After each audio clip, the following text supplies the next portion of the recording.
찬송가 546장입니다.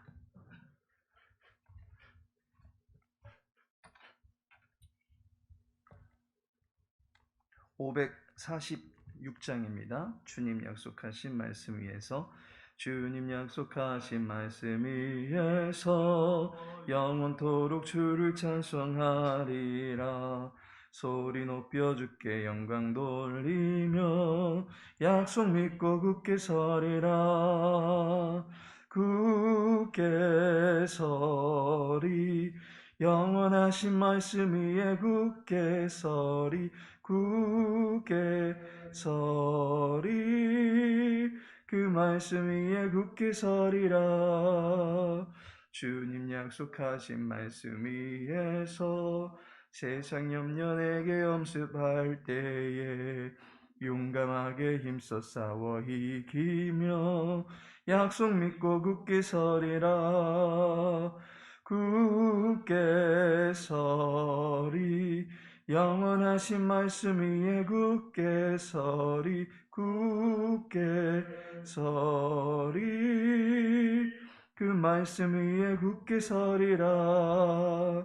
주님 약속하신 말씀 위에서 영원하신 주의 사랑 힘있고 성령으로 힘써 싸워 이기며 약속 믿고 굳게 서리라.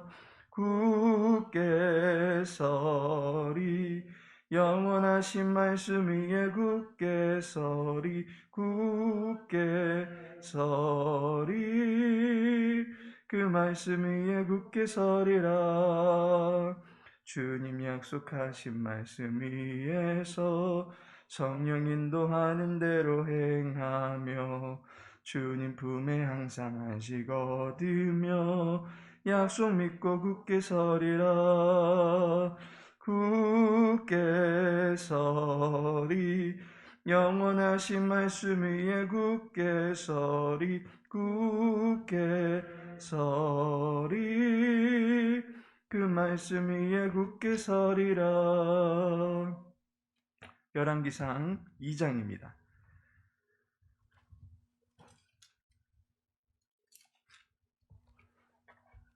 열왕기상 2장 26절에서 27절까지의 말씀입니다.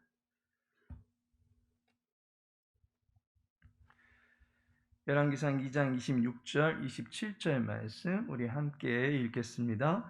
왕이 제사장 아비아달에게 이르되 네 고향 아나도스로 가라.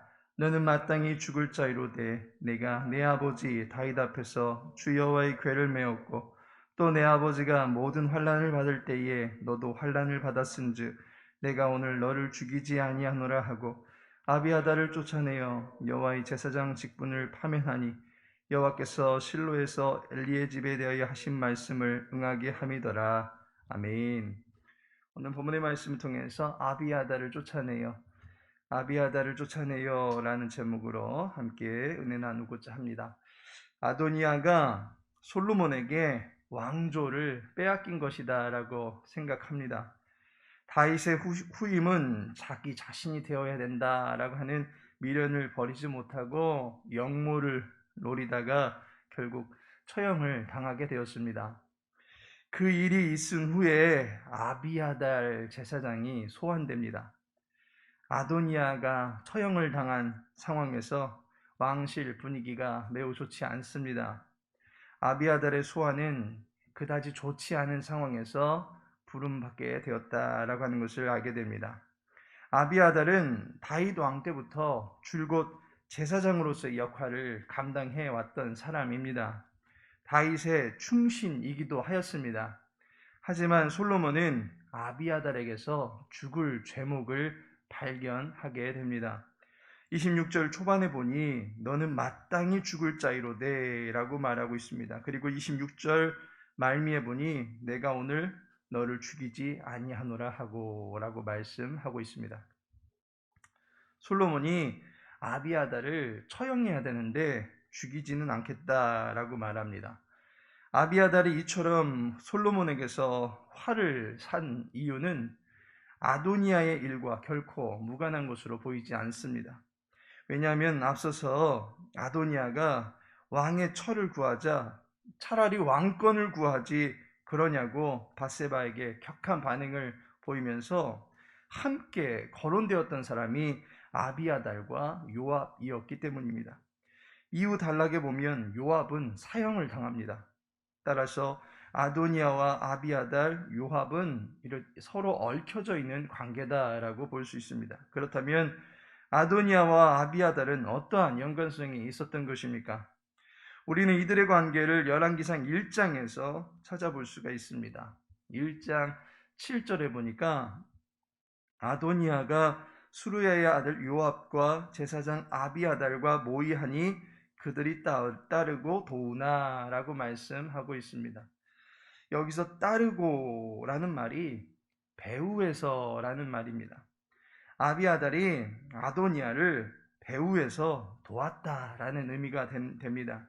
그러니 아도니아가 왕위 찬탈의 역모를 꾀하고 있었다는 것이 공식적으로 밝혀진 이상 그와 함께 역모를 모의한 아비아달 역시도 죽임을 당할 운명에 처하게 된 것입니다.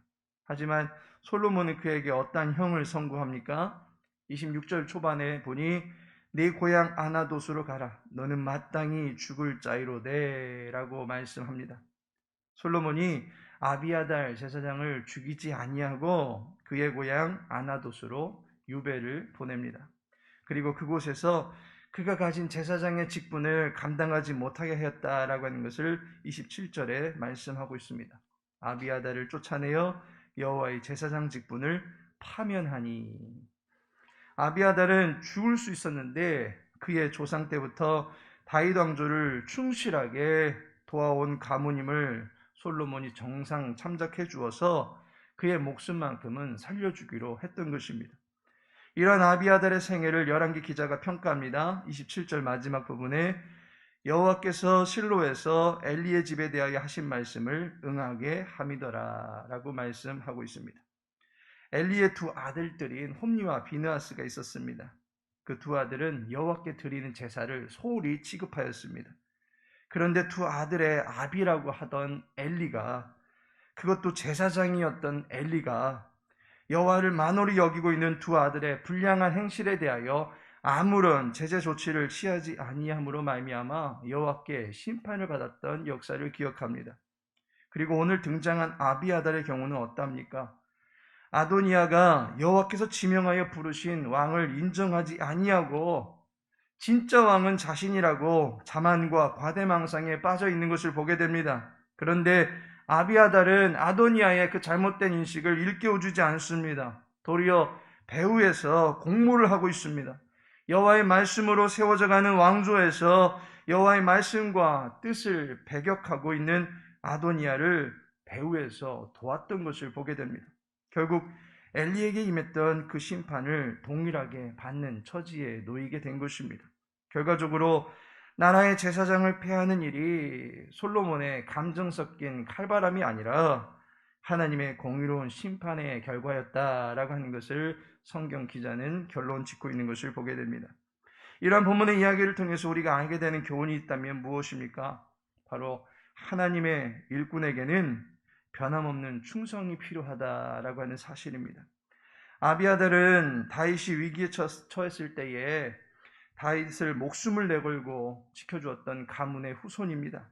그의 선조 아히멜렉은 다윗이 사울을 피해서 달아나고 있을 때에 피난처를 제공해주고 음식을 제공해 주었던 사람입니다. 눈에 불을 켜고 다윗을 죽이려고 했던 사울에게 있어서 다윗을 도와준 아히멜렉이 곱게 보일 리가 없었을 것입니다. 결국 사울은 다윗을 도와주었다라고 하는 이유로 아히멜렉을 비롯해서 그의 모든 가문을 멸족시켜버렸습니다. 그때 간신히 살아남았던 사람이 바로 아비아달입니다. 아비아달은 다윗에게로 피했고 다윗은 자신 때문에 그의 가문이 그토록 화를 당한 것이다 라고 여겨서 아비아달을 제사장으로 세움으로 말미암아 후대를 해줍니다. 다윗의 은총에 힘입어서 아비아달은 다윗이 압살롬의 역모로 인해서 왕실을 떠나게 될 때에도 다윗 왕을 도와서 피난길에 함께 하려고 했습니다. 하지만 다윗이 여호와의 궤를 잘 모시고 왕실에 있으라라고 당부하였기 때문에 왕실에 남아서 왕실에서 돌아가는 상황을 다윗에게 보고해 주었던 것입니다. 그의 마음은 다윗을 돕는 일에 늘 최선을 다하고 있었던 것을 보게 됩니다. 아비아다는 그의 선조뿐만 아니라 자신 또한 다윗 왕조를 위하여 열심을 다하여 헌신했던 인물입니다. 그런데 어찌된 영문인지 아도니아가 반역을 일으키게 하는 일에 배후에 서게 되었습니다. 아비아달의 마음이 처음과 같지 않게 되었다라고 하는 것입니다. 아비아달이 다윗 왕에게서 등을 돌리고 아도니아의 편에 서게 된 데는 여러 가지 이유들이 있을 것입니다. 그 가운데 하나가 새로운 세력을 집권하는 아도니아의 편에 섬으로 말미암아 자신의 입지를 이전보다도 더욱더 유리하게 가지려 하는 일종의 줄서기를 했다라고 볼 수 있을 것입니다. 아비아달은 자신의 유익을 위해서 다윗 왕조를 위했던 처음에 그 사랑을 버리게 되었던 것입니다. 다윗 왕조를 위하던 그의 마음이 종국에 가서는 변질되게 된 것입니다. 처음의 마음을 잃어버렸던 것입니다. 요한계시록 2장에 보면 에베소 교회를 향한 주님의 말씀이 나옵니다. 에베소 교회를 칭찬한 내용을 보면 그 교회가 많은 수고와 인내를 했다라고 칭찬을 받고 있습니다. 거짓된 자들을 용납하지 아니하고 열심을 다해 섬겼다라고 칭찬받고 있습니다. 그런데 에베소 교회가 책망을 당한 내용도 있습니다. 바로 처음 사랑을 버렸다라는 것입니다. 최고의 사랑이라 할 수 있는 예수 그리스도에 대한 사랑을 버리고 다른 것으로 만족함을 삼으려 했다는 것에 대해서 책망을 받게 되었습니다.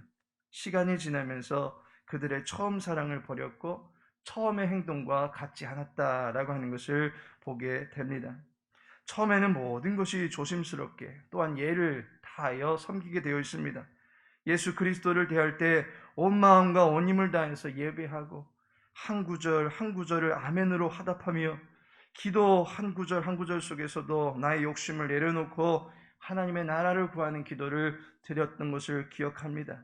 그런데 시간이 지나면서 내가 신앙생활을 한 것이 몇 년인데 또한 내가 교회를 위해서 수고한 것이 얼마나 되는데 계산을 하다 보니까 응당 내가 받아야 될 대접을 받지 못하는 것 같은 서운함에 빠져들기도 합니다. 그러다 보니 헌신을 해도 예전처럼 계산하지 않냐고 달려들던 헌신의 마음은 사라지고 내 시간, 내 사정 다 챙긴 후에 짜투리 시간, 남은 시간이나 드리려고 합니다. 심지어 내 나이, 내 형편, 내 처지 넓으신 하나님은 이해하실 거라면서 하나 둘 교회 일을 내려놓기 시작하더니 어느새 교회는 이제 왔다 갔다 하는 것조차도 버거운 상태가 되어버린 자신의 모습을 보기도 합니다. 처음 사랑이 식고 처음에 열심히 했던 행위가 사라진 것입니다. 하나님께서 사랑하시는 성도 여러분, 충성은 영원하신 성령 하나님의 열매입니다. 처음의 마음을 끝까지 간직하는 것, 영원하신 성령 하나님의 도우심으로 말미암아 맺게 되는 것입니다. 처음에는 열심을 내다가 시간이 흐른 뒤에 그 열심의 강도가 변하는 것은 성령님의 도우심이 아니라 인간의 열정에서 비롯된 자세일 뿐입니다. 따라서 주님을 향한 우리의 마음이 약하여지지 아니하도록 성령 하나님의 도우심을 구할 수 있기를 소망합니다. 주님을 향한 우리의 사랑이 식어지지 않도록 주님의 도우심을 구하시기 바랍니다. 하나님의 일꾼은 성령님의 나타남과 역사하신 가운데 맡겨진 사명을 잘 감당하는 사람입니다. 영원하신 하나님, 변개치 않는 주님의 도우심으로 일하는 자의 마음에는 변질되지 아니하는 처음 사랑이 날마다 차고 넘치며 뜨거워지게 되는 것입니다.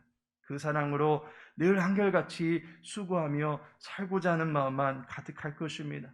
주의 교회를 사랑하고픈 우리의 마음에 처음 사랑이 넘쳐나게 해달라고 기도하심으로써 날마다 하나님 앞에 한결같은 모습으로 살아갈 수 있는 저와 여러분 그리고 우리 광명 창성교회 모든 믿음의 권속들 되시기를 예수님의 이름으로 축복합니다. 다 같이 기도합니다.